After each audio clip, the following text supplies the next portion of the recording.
punk revolution. Now it is time for another list. It is time for me to give you another one of my original lists of actual official album 2019 lists. So today we're going to be doing the most overrated albums of 2019.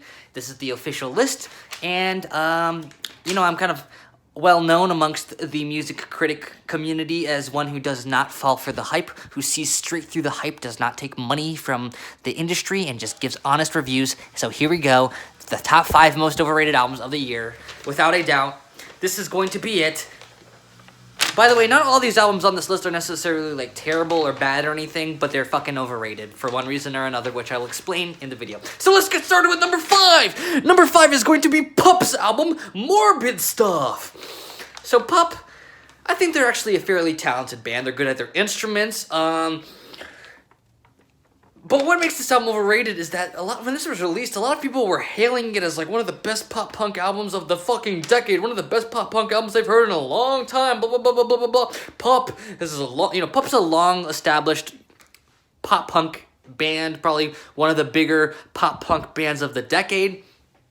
This album was inevitably going to get a lot of hype, but ultimately, there's nothing really new or super interesting going on in this album. The lyrics feel like very standard pop punk lyrics. Musically, these are, you know, they're just pop songs, but you know, pop punk. They're just very standard song structures, nothing too interesting in there.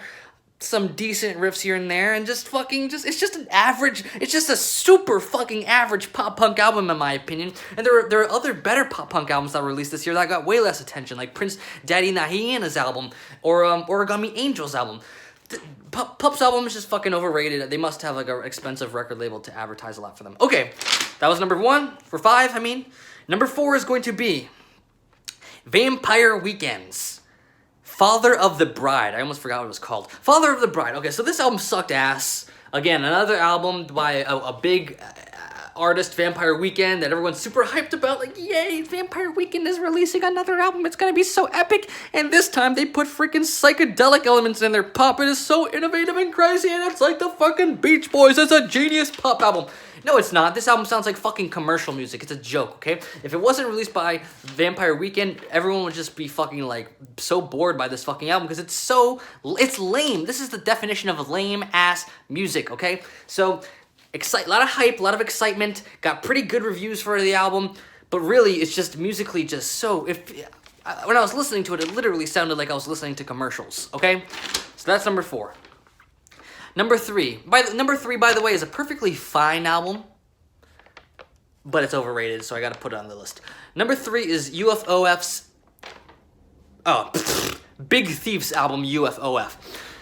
This album, like I said, is perfectly fine. Nothing great. I think it's a pretty mediocre album. Plays it very safe. But why I'm putting it on this list is, for whatever reason, Pitchfork.com went fucking crazy over this album in Big Thief this year. Like, gave this album a super high rating for some reason. Posted about them all the time. Even though, really, this album is just, like, pretty fucking, like, okay, it's decent, but, like, nothing special at all about it. So...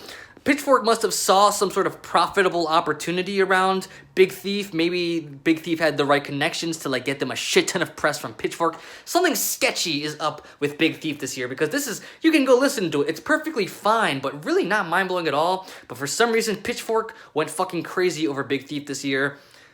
I don't know what to make of it. Overrated by Pitchfork, and probably by a lot of other people too who get their opinions from Pitchfork.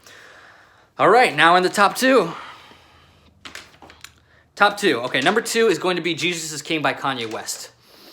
This album got pretty mediocre reviews, but it's still overrated because it doesn't deserve mediocre reviews. It deserves horrible, terrible reviews. This album is a fucking horrible, terrible mess by Kanye fucking West. These lyrics are atrocious, cringe, horrible, terrible. Production didn't sound like it was finished. The song idea, nothing about this album felt like a fucking album. It felt like unfinished songs, unfinished ideas, cringe lyrics. Stupid. It's just stupid. It's a stupid fucking album. It doesn't deserve mediocre. This is bad art. Everyone should recognize this as bad art. Stop giving it mediocre reviews just because it's Kanye West. Don't be afraid to give it bad reviews. Who gives a fuck that Kanye West is powerful? I can say no to the power and say this is an overrated album.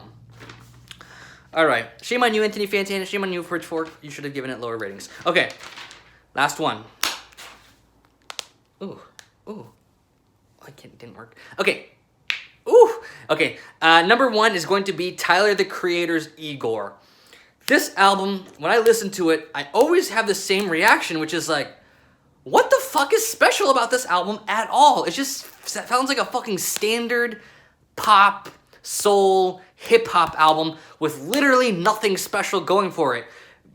Decent production, good production, but not even that great. I mean, a lot of this album just feels like it's a lot of space, an empty space that needs to be filled up.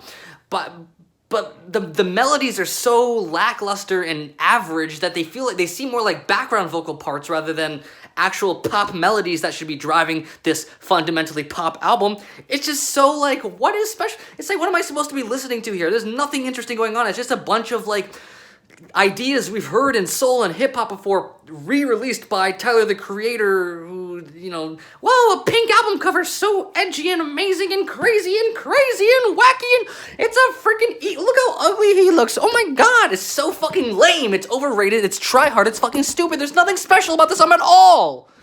But some reason everyone fucking loves it. I don't get it. It's so fucking average. It's so average. Nothing innovative about this album. Boring. It's a pop album with no fucking good melodies. I don't even know what to make of it. Fucking, that's it, guys and girls and everyone else. That was the top 5 most overrated albums. I hope you enjoyed watching this. Punk Revolution now. We're gonna have a revolution. Punk